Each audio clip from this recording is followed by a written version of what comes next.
بلکہ ایک بات آئی، اگر اجازت دے تو کہوں، ناراض مت ہوئیے گا کہ بات آپ لمبی کر رہے ہیں. وہ ایسے دینے والے، توجہ، وہ ایسے لوگ تو صرف اپنوں کو دیتے ہیں. میرا محبوب تو وہ ہے جو دشمنوں کی بھی جھولی بھرتا ہے، جو غیروں کی بھی جھولی بھرتا ہے. مدینہ منورہ کے اندر ایک یہودی عورت تھی، اس کا جوان بیٹا تھا. شارٹ میں کہہ رہا ہوں، بہت مختصر. اس کا جوان بیٹا تھا، غربت تھی یہودی عورت کی. اس کے کپڑے اتنے پھٹ گئے تھے کہ وہ جگہ جگہ سے پھٹنے کی وجہ سے اس کا جسم دکھنے لگا تھا. جسم دکھ رہا تھا تو اس نے، بیٹے نے ماں سے کہا، امی تمہارا جسم دکھتا ہے، جوان ہوں، برداشت نہیں ہوتا ماں کہ میں اپنی ماں کو ننگی دیکھوں. ماں تمہارے کپڑے پھٹ گئے، کیا میں محمد سے کپڑے مانگ کے لاؤں؟ سنا ہے وہ سب کو دیتے ہیں، وہ سب کو عطا کرتے ہیں. یہ میں بار بار جو گفتگو محمد کہتا ہوں، میرا مسلک یہ نہیں.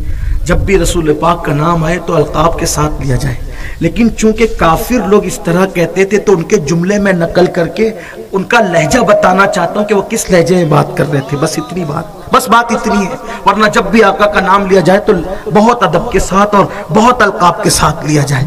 تو کہا کہ ماں کیا میں محمد سے کپڑے مانگ کر کے لاؤں؟ وہ سب کو دیتے.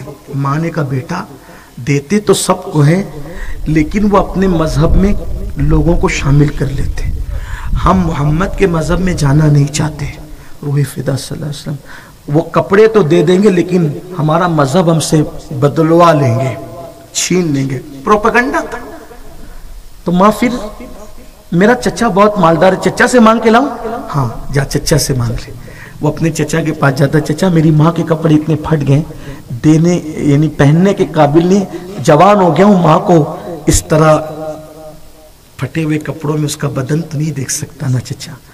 چچا نے خوب ڈانٹا، چل جب دیکھو جب چلا آتا ہے مانگنے کے لیے، غیرت نہیں، بے شرم، جو بھی کہنا تھا کہا. منہ اتار کے آیا، کیا ہوا بیٹا؟ ماں چچا نے نہیں دیا، ڈانٹ ٹپٹ کر کے بھگا دیا.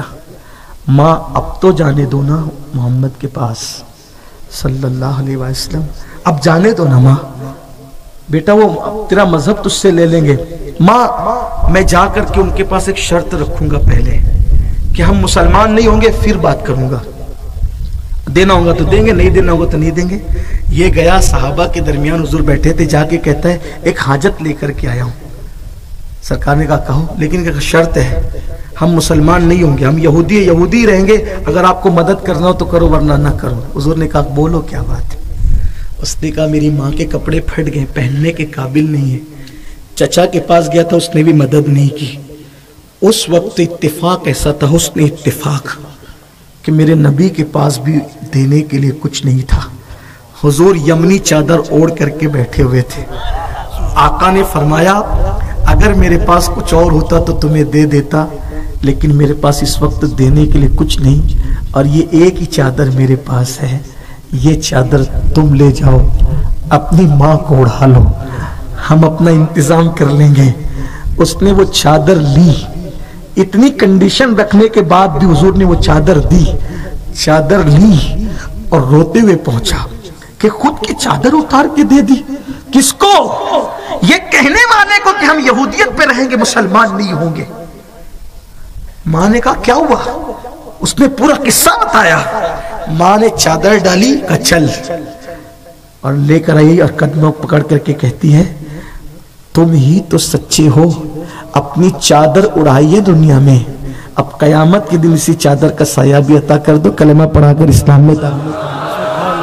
یہ دربار محمد ہے، یہاں اپنوں کا کیا کہنا، یہاں سے ہاتھ خالی غیر بھی جایا نہیں کرتا.